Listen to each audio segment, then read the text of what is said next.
sus dirigentes que en algún momento... Antonio, que ha tonteado. Ahora dice que la formación política de Podemos no tiene en su ideario ninguna connotación etarra. Absolutamente ninguna. Pero ha tonteado y ha dicho cosas y ha estado en actos que debería de explicar y explicarse bien rotundamente para que nadie tenga equívocos yo creo que una sobre cosa, el personaje y sobre sus ideas.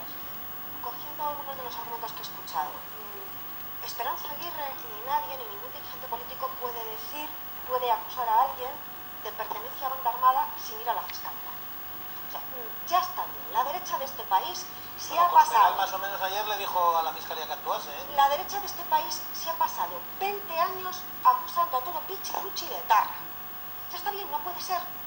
O sea, el terrorismo, ETA es una cosa tan grave, tan dramática, que ha provocado tanto dolor, que la derecha de este país no puede utilizarlo como una acusación tan gratuita. Señora Esperanza Aguirre, señora Cospedal, vaya a la fiscalía, porque lo que han hecho es gravísimo. No se puede acusar gravemente a nadie de ser terrorista. No se puede hacer eso.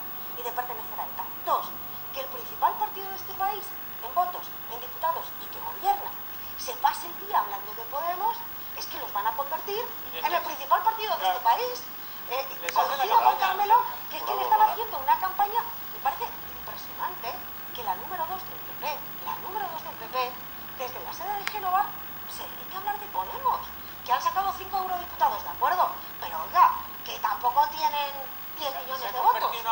Y por último, hablando de pasados, para mí está claro que Podemos ni apoya ni defiende a ETA, lo ha condenado.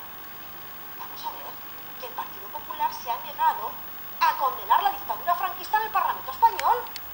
Oiga, un poquito de respeto. Condenen ustedes la dictadura fascista que firmó fusilamientos y luego exijan a los demás. Y en cuanto a Cuba y Venezuela, termino. Cuba es una dictadura.